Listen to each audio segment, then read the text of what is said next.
Hello, ladies and gentlemen, and welcome back to another episode of the Call It Anything podcast. I'm Jack, joined by Mr. Solis. All right, sir, and how are you today? I'm doing fine, Jack. We are less than 2 weeks away from graduation and the last day of school. We are 1 day away from ending this 8-year-long May. We all feel it. We're beginning to show the cracks. We're worse for wear, but we're going to power through. Yeah. How are you? I'm doing fine. I believe the last time we recorded, I also said the similar line of, I remember May always being a chaotic month, as it's right there towards the end, and, that's usually a lot of time where especially a lot of students are like, I'm done with this, I just want it to end, and it's like, hey, there's still a couple of things left at the school year, at the end of the school year. There certainly is. Yeah, and a few kiddos to get across the finish line, as it were. Always. Yeah, I can only imagine, but good to hear that you're doing well. Doing well over here as well. We aren't going to talk about it much here, but it is worth mentioning because I think we brought it up before. First off, we're recording this on a Thursday, and so yesterday was Wednesday, and you and I, along with my brother and his friend, went to AEW Dynamite. Yes, we did. Yeah. Another fun experience. We went to the Dynamite last time when it was here in LA back at the start of last year in January. And right. Funny enough, I found a little memory from that time where because it was all rumored that Mercedes Moné was returning to wrestling. I think she had just returned at Wrestle Kingdom. And so then there were rumors that, she's going to show up in AEW. And I remember the rumor being that LA show where it was Jamie Hayter and Britt Baker versus Saraya and Toni Storm in a match, I believe. And people were very much rumoring like, she was going to get involved in that feud that was going on. She was going to show up then. And so I remember just joking around. I had made the statement of like, see you in LA, Mercedes. It took over a year for it to actually happen, but, it ended up happening. I found that funny. I was like, I was about a year off, but it ended up happening eventually, seeing her in LA. Yeah, and it was a really fun experience to hang out with you and with Mac. We had a good time. Yeah. But going before that to this previous weekend, Memorial Day weekend, of course, we had a pretty busy time as there was a lot of wrestling. And today we're only covering the WWE side, and that is WWE's King and Queen of the Ring. Emanating from what part of Saudi Arabia? Were they in? They weren't in Jeddah, I don't think. Or were they? Let me double check. I forget where they actually were this time around. Let's see.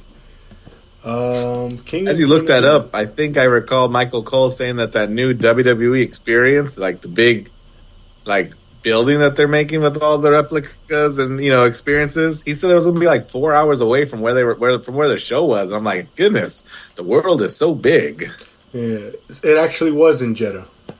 In Jeddah, but I think that WWE experience is in Riyadh, maybe? I believe so. So it's interesting how big the world is. You think all these places are so close together, but not the case. Yeah. And that meant, Jack, that we had Saturday morning wrestling. It was on at 8 or 10 o'clock in the morning here. Yeah, very early on in the day, so had to wake up early for it, had to, check things out. But, it ended up being worth it, at least in my opinion. But, getting towards the actual show, I believe there was a match on the pre-show, correct? Correct. You didn't see it? Yes, I just was trying to look at the card and remember. Yeah, it was the women's tag titles. Yes, indeed. Yeah, it was Bianca Belair and Jade Cargill defending their tag titles against Indy Hartwell and Candice LeRae. Indy Hartwell demonstrated poisonous behavior with her poison pixie partner. Yeah, very clearly, they've been trying to set that up. What were your thoughts on that match, sir? I think the last time we saw Indy and Candice LeRae, they were challenging for the tag team titles in Australia. Or no, yeah, was it Australia? No, what was the last? Where was Elimin? Yeah, it was Australia because Indy Hartwell is like the hometown hero. Yeah, I remember. So they're the pre-show, perennial challengers. And I thought it was a good show. Like Bianca's knee, right, has been nagging her the whole Queen of the Ring tournament, practically at the hands of Candice LeRae. So it was neat to get that, story development here. Yeah, like you said, thought it was a pretty good showing for them. It's just anytime I watch, Bianca and Jade, I just think of what someone said when they won the tag titles, and it's like, who is ever gonna beat or put up a fight against this team? It's like it is quite the formidable team, and they obviously get to display a lot of that power, especially on Candice LeRae. But pretty decent match, especially on the pre-show, and like you said, they were doing the whole thing about Bianca Belair's knee. But moving forward to the main show, and while on the topic of injury, of course, we have a match taking place due to injury, and that is obviously way back. Rhea Ripley's injury happened. They had to crown a new women's champion, that obviously, of course, being Becky Lynch. And now we have Becky Lynch facing off for that title against Liv Morgan, who is on a revenge tour after coming back from injury. And what were your thoughts on, this match, especially going into the match, sir? Like the different story elements.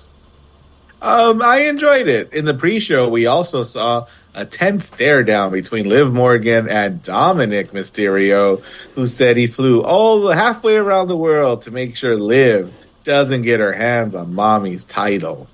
Yeah, I found that interesting. It's like, and they've been teasing a bit like Dominic getting involved, so everyone was wondering what was going to go down. Yeah, and Liv Morgan, since her return, did she return at the Royal Rumble? I believe so. And goodness, like, I was recalling that, like, I've seen her at the Rumble and Elimination Chamber and here, and she's, like somebody told her that her 2K24 character was ranked like 92 and she really lives it. I'm like, goodness, she's never looked stronger. Yeah, they've been boogieing her pretty well, But what were your thoughts on the match, sir? The match itself. We've seen these two women face off before, but what were your thoughts on this iteration? It was a hard-hitting affair. Live with a lot of offense, right? I think, too, I think about the kickouts. I hate Becky's face. I hate her I'm trying to do math face if, she doesn't put Liv away. Liv, on the other hand, I thought demonstrated, just physical exhaustion, exasperation. You know what I mean? It wasn't like someone who was bothered, upset. Just somebody who was losing steam. I like that more. Yeah, I definitely liked a lot of the dynamic that obviously played out in this match, especially because if I remember correctly, the last time, I can't remember when exactly was the last time we saw these two face off, but I'm pretty sure it was when Becky was doing that heel run of hers, Yeah. So it's interesting to see somewhat the dynamics switch, especially because it's one of those cases where it's Morgan, after being injured at the hands of Rhea Ripley and coming back from that injury, should obviously very much, come off babyface, should be looked at as a good guy, but a lot of people aren't necessarily looking at her that way. A lot of people are looking at her negatively, and so it kind of paints her in that heel light.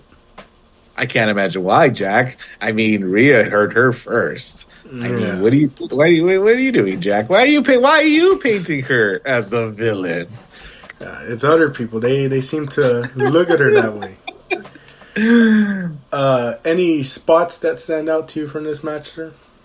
Nothing until the end. I really was like, trying to think about if any particular move, resonated with me. I can't think of anything. I do think like this match was, I think, easier watch than like Becky versus Rhea at WrestleMania. Because like I think like later we learned Becky was like sick or fighting a flu or something, right? And I'm like, yeah, I kind of felt that something was a little off. This one was not. Yeah, I definitely agree with that one. This one definitely flowed a bit better, at times.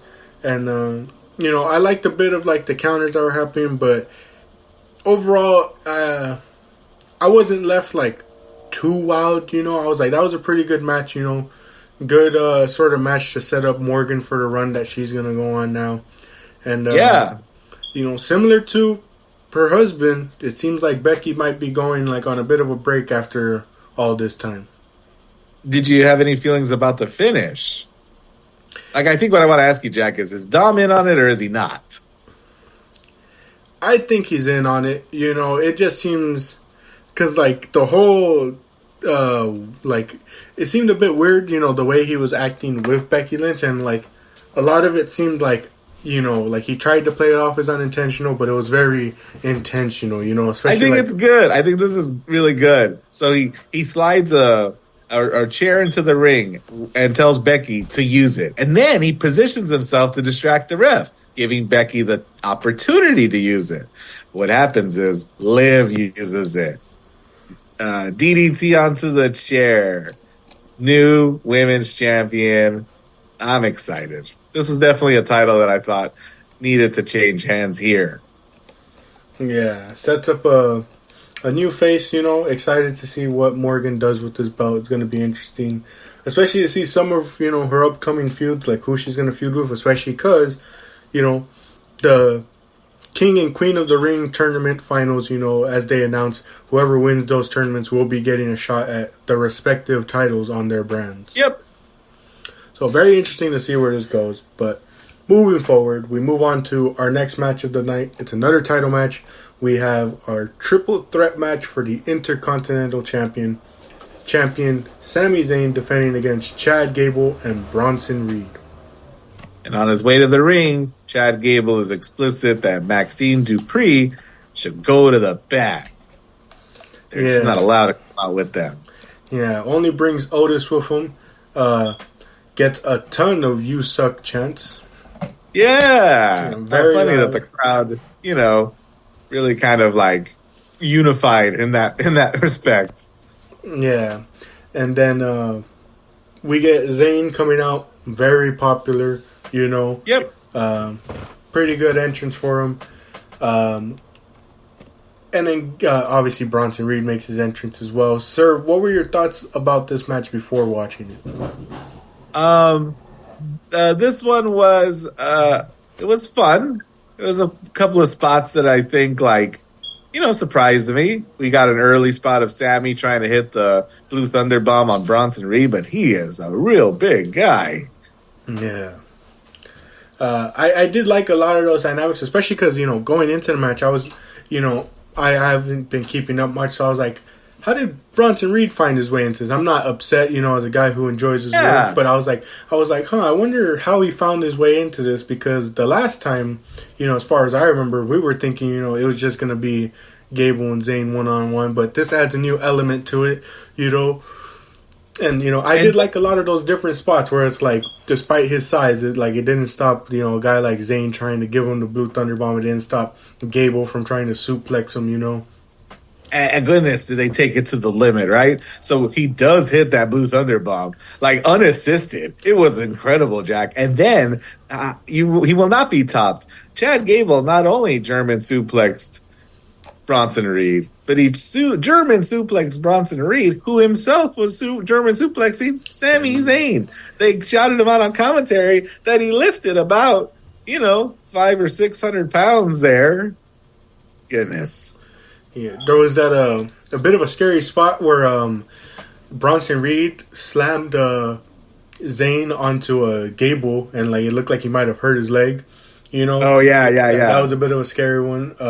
Like Uranagi, yeah. Yeah, and then there was that crazy moonsault.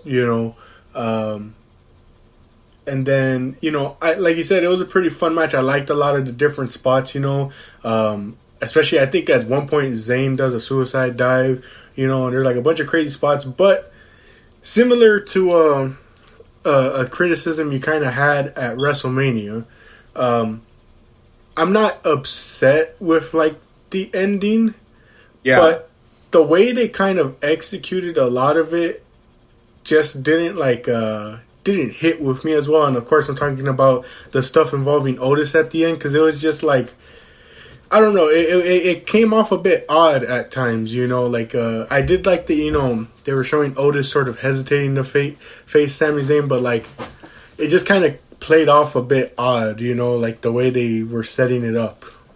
Is there any way you think it could have been done differently and better?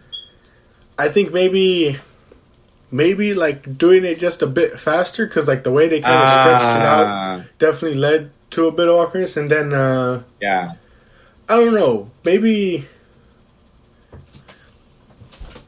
I'll add to your thinking, Jack. I think they milked it a lot. I think it's a good thing that, like, is Otis going to turn on Gable? Is he going to double down and join him in his nefarious ways? Is a good thing. It's a lot like the Liv Dominic thing. People would have wanted Dominic to straight up announce his love for Liv 2 weeks ago, right? But they're really milking this, making people wait for an affirmation. Similarly, right? Otis is, but yeah, I think they could have cut to the chase a little bit. It almost felt like somebody missed a cue or something. My other hang-up, Jack, is how quickly Bronson Reed was dispatched. It took a single clothesline from Otis on the outside, and we hardly saw him again. Was he the one that was pinned? Yeah. Yes, it was a haluva kick. One clothesline outside, one haluva kick. Sami Zayn retains. This is great in the sense that, like, Sami and Chad Gable continues. But my God, goodness. Yeah, that was another thing too. I was like, man, I'm not upset at Bronson taking the pin. Obviously you want to save him and Gable. But like you said, the way they did it, that was another thing too. Because it was like, even my dad was kind of like, he only took like one clothesline and he's out already. Like it kind of. Well, it was outside, and Jeddah. that floor is harder. I don't know. But Jack, I always think the same thing. I'm like, gosh, it's taking too long. But then I hear the crowd. And you hear the crowd pop because he misses Sami Zayn and he clocks Chad Gable, and they pop for that. And you get his face, his funny Otis face of, uh-oh, what did I do? I don't know. Something about it, like, it isn't all too bad. Yeah. But pretty solid match. Really enjoyed it. And on to our next match, which is the first of the tournament finals. We have the Queen of the Ring finals, Lyra Valkyria versus Nia Jax. Sir, what are your thoughts on this one? I went in hoping for a Nia Jax victory. I've heard it in other places, and I agree that when it comes to the Queen of the Ring moniker, I think Nia could be obnoxious, and it would work great for her. Yeah, definitely agreed. My dad and I, my dad obviously was rooting for Nia Jax. I was too, I have to say, due to me not watching a ton of NXT, rarely ever, I don't know too much about Valkyria, but I was mainly going for Nia because, like, I was telling my dad, I'm like, she really has improved ever since her return, it's like, and you see it not only in her in-ring work, but, like, with the fan response as well, it's like, she's improved in so many areas that, like, you're pulling for her in these moments, and especially because, like, like I was telling my dad, there's a lot of interesting matchups that can come from this because of the title thing. And the thing was, I didn't know at the time that I had forgotten to, like, really look at the roster post brand split to figure out who's where. So in my head, I was still thinking Nia's on Raw. So I was like, in my head, I was telling my dad, I'm like, I don't know if Nia would win because then she would have to be, like, one of Liv's first challengers, and, like, that would be, like, a weird person to, like, be, like, lose to Liv on first challenge. But then they later on announced, Nia's on SmackDown. I'm like, oh, okay, that makes a bit more sense. That makes for a more compelling matchup with SmackDown's Women's Champion Bayley. Get this, Jack. Nia Jax is on SmackDown as many of the members of the family tree that she is a part of. Will she be joining forces? I mean, they could. With the work she's doing, I don't know if too many people would be opposed, or maybe people would be opposed because they don't want her getting sucked into that. Goodness. I love it too how really willing she is to sort of like, she doesn't have to always look dominant. She's willing to look vulnerable, right? Or be caught off guard. One spot that scared the life out of me, Jack, is Laya Valkyria on the apron, and Nia Jax is gonna like drop the leg on her from I think like the second turnbuckle, if not the top turnbuckle, and she moves just in time, and Nia's really like laying it in thick how hard that hurt, but just how close that she came to like a bonsai drop on the apron. Yeah, and I remember thinking the same thing that you were saying. That she like we've kind of seen it a ton this year, especially like her work earlier in the year with Becky was like just the fact that like despite being like this big dominant woman, she's more than willing to take her fair share of bumps, and that was one of the things I liked about this match. Where I was like, I don't know too much about Valkyria, but like as a new face, they're really letting her get a lot in on Nia, and like they're really, really selling it that like just because she's new doesn't mean that she can't get a win off of Nia Jax, and that was something I really liked about the story. And just because she's small, she's a tiny one, and so there was a great like David and Goliath story being told here. Yeah, but it doesn't end like David and Goliath. Yeah, I was gonna say but how about that ending? Because my goodness, did that get a reaction out of all of us that were watching at home? We were so just baffled, but also like in shock. I was like, my goodness, what a, as some people would put it, what an exclamation mark at the end of that match. Yeah, she missed that bonsai drop on the apron, but she hit it here. Yeah, she gets all of it here, and we basically kind of spoiled a bit with our early talk, but Nia Jax is your queen of the ring.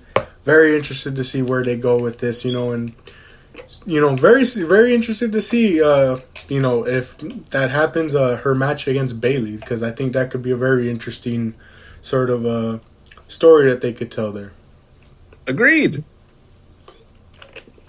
But moving on to our next match, which is our second, our second tournament final. This time, the King of the Ring. We have Randy Orton versus Gunther. Randy Orton took about as long as we've talked today, Jack, to get to the ring, as he is soaking it all in. Jeddah is singing to him the lyrics to the song Voices that they know. Yeah. Funny enough, I didn't think about it until you had mentioned it yesterday. I remembered what had happened on Saturday. I had to really use the restroom, so I went to use the restroom when I think Gunther was like starting to make his entrance. And like, I don't want to expose myself, but I took quite some time. I come out and I see Randy Orton is still walking around ringside, and I was like, am I mistaken? Is that like Roman Reigns or something? How are these two still making their entrances here? Oh no, Gunther came out in efficient time. Randy Orton took, I think I heard a YouTuber say it was 6 minutes. And the commentary, bless the commentary team, Jack, because Michael Cole comes out and says, he's obviously playing mind games with Gunther, making him wait and stand there while he, takes a whole lap around the ring like the Undertaker on his bike. And I think he hit a couple of corners. And it's so funny. I saw him at the corner, Jack, like miss his cue, the song cue to do his pose. But I was like, damn, that would have been perfect if he was there at the right time. But he was there too early, and we won't go wait for the cue. Yeah, let's get this match underway. Yeah. What were your thoughts about the match, Jack? I thought it was pretty good. I was interested to see how this would play out, especially because being the veteran that he is, I was interested to see how he would work a match with Gunther, and I was definitely interested to know, how much is Randy going to allow him, to do, in terms of like stiffness? Yes, and Randy Orton is notoriously a guy. He's made fun of himself, right? Remember Backlash when he threatens like jumping off that barricade and he goes, never mind. That's like been half his career. never mind, right? So this is Gunther wrestles a Randy Orton match, and we've got rest holds aplenty. Yeah, definitely a bunch. Gunther does get his stuff in, but I will say maybe it's up to me to like go and rewatch. But like I've seen a lot of people, rate it highly. But to be honest, I don't know. I found myself quite distracted throughout the match. Maybe it was just because, there was at times, like you said, a lot of those rest holds, and how long Randy likes to take with his rest holds. So it's like I found myself a bit distracted, and then by the end, obviously the finish is controversial to some people, but it's like the finish kind of comes out of nowhere to me and like catches me off guard a bit. It certainly does, Jack. And but one thing that I definitely I want to it's actually on my list to watch again as well, because something that I realized in the latter parts of it is how sweaty they both are, how tired and exasperated, and how there is, as Jim Ross used to describe, there's DNA left on one another, right? Like you see the bruises on Randy, and you go, it's so funny. How do you get to this point of like mental and physical fatigue with the match we just had? Because they're not jumping up around and down, right? It's a Randy Orton match. He's going to hit it. He's going to get his stuff in, to quote Brian Cage. His power slam, right? His DDT. There's always like that part where they threaten to do the move and then they don't. But then he does. Yeah, I will say the one thing that caught me a bit off guard from Randy was the spot where he goes to hit the RKO and like Gunther counters, so like Randy just falls flat, and I'm just like, I'm surprised he was willing to take that, because it seems like he's at the point in his career where he's like, if I'm going for an RKO and taking this landing on my back, I'm hitting it. Yeah. Just like you were saying, Jack, like you're kind of easily distracted because it's a Randy Orton match of wrestles. It makes me think of like a very elaborate portrait drawn in tiny marks, just tiny little marks. But you step back and they put something pretty good together, I think. Yeah, definitely one probably worth rewatching just to like, truly take it all in this time. But and Gunther. He pins one of Randy Orton's shoulders to the mat, and he's your new king of the ring. They're going to run it back as soon as Randy's clear to do it. Yeah. So says Triple H in a backstage interview pretty soon after. Yeah. And we got Gunther, carrying that crown because it's too big to wear. And he is above that, Jack. He's not a cartoon character. He don't need no crown. Or Baron Corbin. Oh, man. But... we've got one more match to talk about, right, Jack? Yes, sir. A short and easy day at the office. And one last thing about Gunther and Nia Jax. Before the show, they showed highlights of Stone Cold Steve Austin's infamous Austin 316 promo after he won King of the Ring. It really, changed everything. And I thought it was interesting that they would highlight that, and then Nia and Gunther not make as impactful a statement after winning their respective tournaments. Like, I don't know if either of them had any intention on changing the landscape of professional wrestling with their words. Yeah. Not only that, as we've seen with some interviews, it may not be best to interview talents after the match, because then you get stuck with a lot of in between their speeches. I know AEW does it a couple times, and it's like I've seen people make the same comments where they're like, give them time to breathe a little. They're like, they just finished the match and they're over here breathing in on the mic. Yeah, or worse, you're Nia Jax and you're so excited about winning that you kind of fall out of character and you're smiling and happy about this joyous occasion. But she has to remember, oh wait, I'm a heel. It's funny. Nia's had a couple of moments like that in her career where she's like, she lets it, like she it almost like slips her mind and she has to like pull herself back in and be like, wait, I'm a heel. Yeah. Yeah. But moving on to our main event, we have a guy who never has to remind himself that he's a heel because he's as obnoxious in the ring as he is out of it.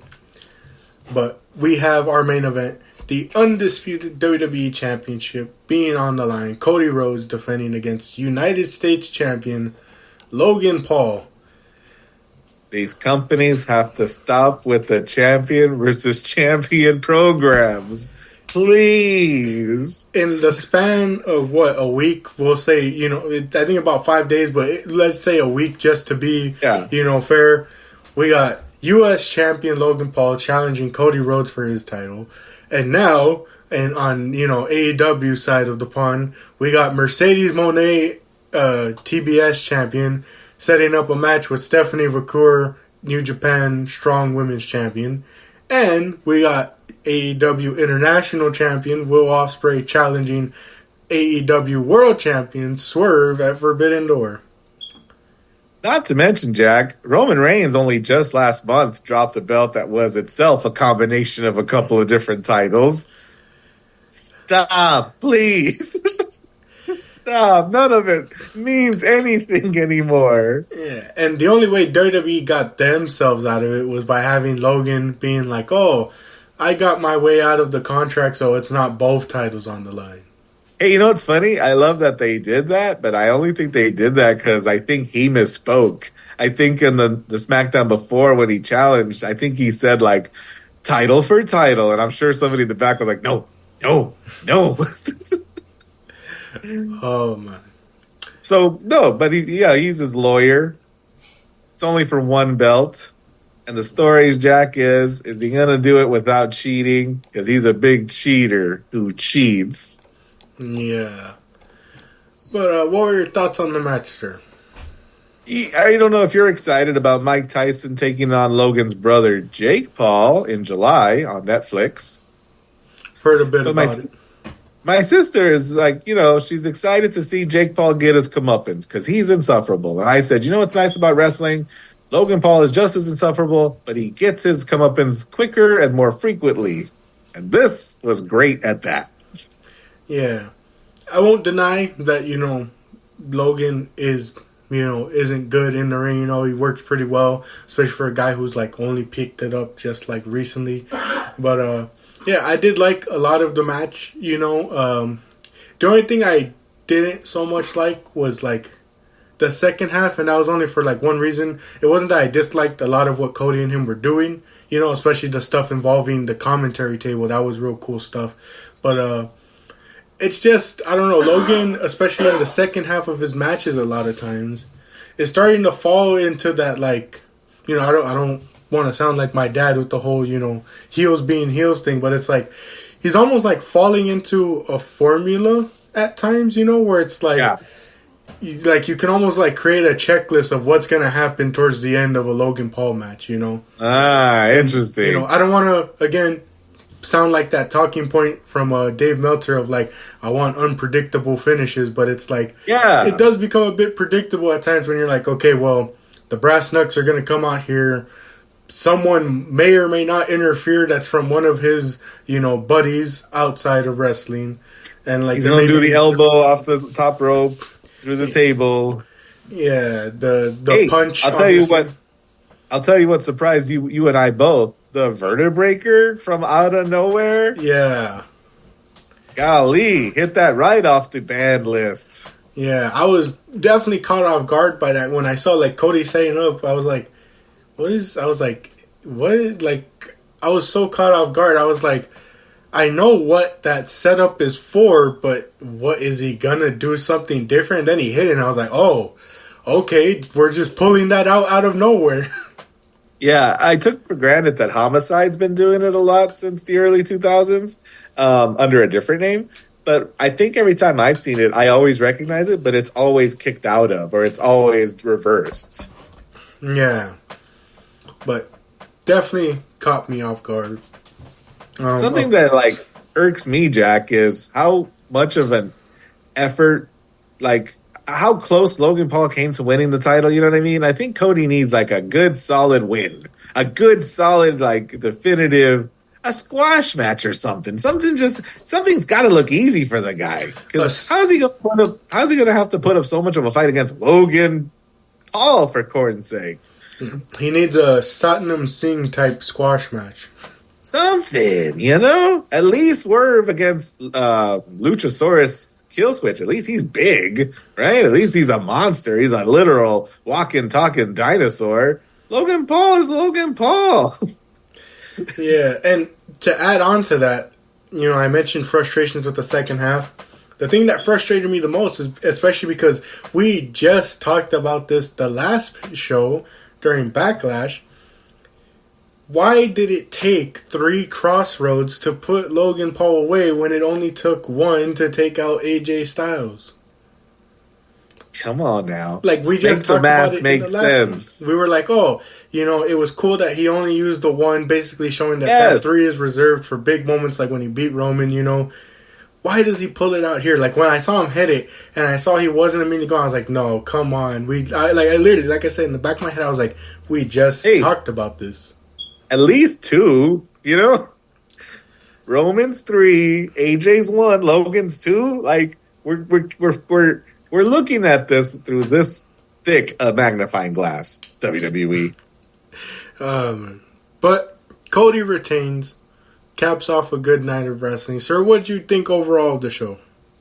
It was solid. There was a lot of great spots and a couple of good matches. Gunther versus Randy's one I want to watch again. Logan Paul getting all bruised up, cut up, and beat up. Hey, he took 3 crossroads. I hope Jake Paul suffers a similar physical fate against Mike Tyson. We all hope that if it's rigged, Mike Tyson walks out to the ring and forgets what he's supposed to do. Yeah. I hope they said, we're going to give you this much money to do this. And he goes, I have enough money. Damn. Yeah, I definitely agree. By the end of the night, I was like, that was a really good night. I feel like, maybe, but overall, like maybe it's a bit much. Maybe I got to, let the recency go away. But I left tonight thinking, I was like, that was actually one of their, like at least for me, one of my favorite pay-per-views from them this year. I think it was definitely a stronger 5-match card than the last one we watched, Backlash, in France. For sure, right? Yeah. The crowd in both settings was really good, but overall, I think I liked a lot of the matches better on this one. I liked the triple threat more. I liked both. Here's a big question for you, Jack. Final. How many minutes do we have left? 7 minutes. Which was better, Double or Nothing or King and Queen of the Ring? Interesting. Let me... Well, King and Queen of the Ring didn't have a Jericho match on it, so maybe that might... I was about to make a Jericho joke. I was going to say, you know what I wish we had, Jack, on King and Queen of the Ring? A learning tree of some sort. Some sort of vortex. Oh, man. Let me look at the card. So I had to go back and watch Ospreay and Strong because I didn't catch the show in time. I thought that was pretty okay. It was opener. Yeah. Hot opener. The trios title match was, all right for me. I liked Storm and Deeb. Didn't care too much again for. I didn't care too much for Cassidy, Orange Cassidy versus Trent, Jericho versus Hook and Shibata. Moxley and Takeshita was all right to me. The barbed wire cage match was good. Just felt like a little bit too long at times, Mm-hmm. But I did like some of the spots in there. Really liked Mercedes Moné and Willow. That's good. Swerve and Christian Cage was okay. Anarchy in the Arena is obviously always chaotic and fun. But I think I might say I liked King and Queen of the Ring a bit better. I know that might seem crazy to some people, but it's more condensed and I don't know. I think I just liked a lot of the matches a bit more. I think. Yeah. I think the peaks on Double or Nothing are maybe a bit higher, with like the TBS title match. Anarchy in the Ring is fun. But it's like, consistency-wise, it's like I like King and Queen of the Ring more, Valkyria versus Jax was good. The triple threat was good. I didn't mind Becky and Morgan, Yeah, I'm grateful to hear that because, I didn't watch Double or Nothing. And I kind of made that executive decision with a lot of the same feelings, Jack. Like the matches you weren't feeling too into. I had the same feelings, so I didn't end up watching it. I saw the highlights, and besides like Anarchy in the Arena, set a guy on fire. And there was the old thumbtack shoe spot. Was probably the only thing I wish I had seen. Yeah, and I think I've said it before.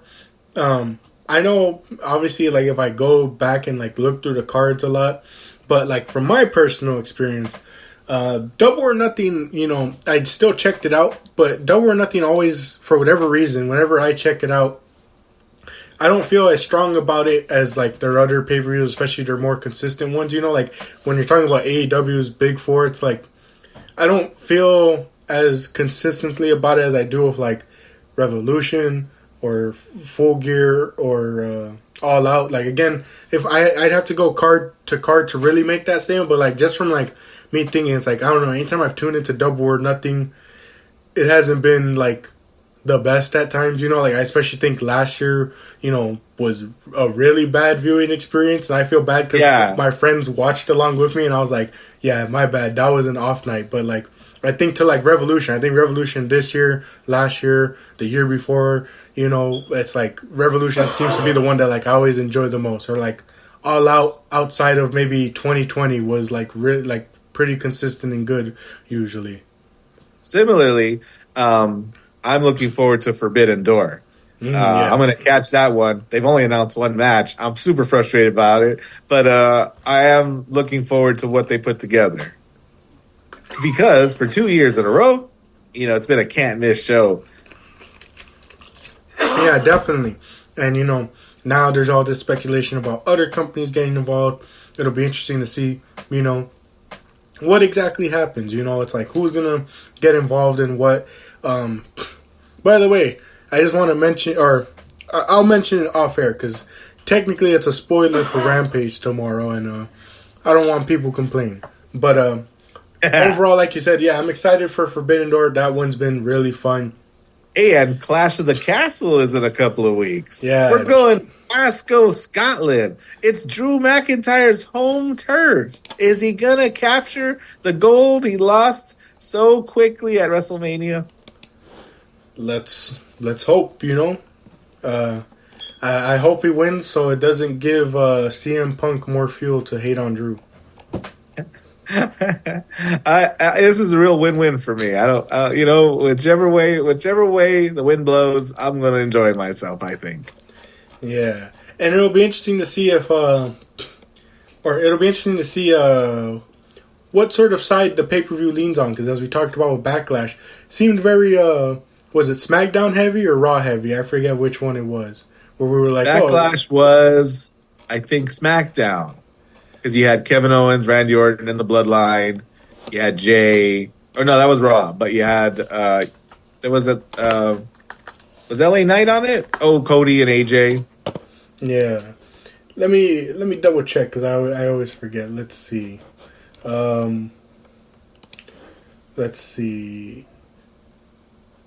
Backlash France, yeah, May 4th, earlier this month. So let's see, the matches. It was the Bloodline facing Kevin Owens and Randy Orton, Bayley facing Naomi and Tiffany Stratton, Damian Priest, Jey Uso, Bianca and Jade facing Asuka and Kairi, and then Cody versus AJ. Right, so I wonder if this one's going to be a little more raw. Yeah, definitely be interesting to see, but with about a minute left, I've been Jack, joined by my guest, Mr. Solis. Thank you all for joining for this episode. We look forward to the future that the wrestling brings, Forbidden Door, Clash of the Castle. We will be there to cover it. But until next time, thank you all for joining for this episode, and we'll catch you on the next one.